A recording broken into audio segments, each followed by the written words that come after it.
আসসালামু আলাইকুম, কেমন আছেন? হারেজ মার্কেটে আসছিলাম এসি কেনার জন্য। হঠাৎ করে ভাইয়ের সাথে দেখা। ভাই আসলে আপনাদের উদ্দেশ্যে কিছু গুরুত্বপূর্ণ তথ্য দিব। ভাই আপনার সাথে কি হয়েছিল? জি, আমার মাকতাবুল আমেল থেকে ওই যে রুকসাতুল আমেল খুবই নেহায় আসছিল।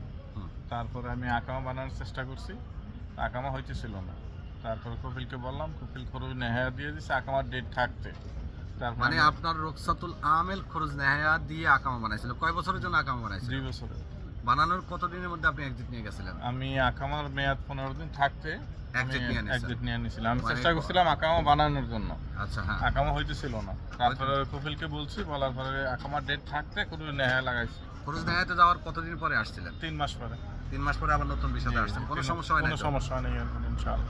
দর্শক, আমি সব সময় বলি যে আপনি যদি আপনাকে রুকসাতুল আমেল খরচ নেহায়া দিয়ে এক্সিট লাগাইয়া দেয়, তাহলে আপনি আপনার ইকামার মেয়াদ শেষ হওয়ার আগে যাওয়াজাত সিস্টেম থেকে এক্সিট লাগাই যদি দেশে চলে যান, তাহলে আপনি যে কোনো মুহূর্তে আসতে পারবেন। এই যে ভাই অলরেডি আসছে, ওনার নিজের মুখ থেকেই শুনছেন।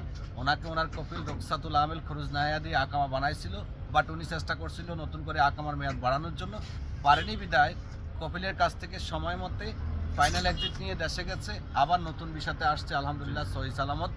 আমরাও বলি সবসময়, প্রত্যেকটা লাইভে বলি যে আপনার ইকামার মেয়াদ থাকা অবস্থায় যদি আপনি বৈধভাবে চলে যান, তাহলে আপনি আসতে পারবেন। কোনো কারণে যদি আপনি ইকামার মেয়াদ এক্সপায়ার করে দেন, সেক্ষেত্রে আপনি আর আসতে পারবেন না, কারণ আপনি অবৈধ হয়ে যাবেন, ফিঙ্গার দিয়ে দেশে যাবেন। ধন্যবাদ ভাই, আপনাকে অনেক ধন্যবাদ। আপনার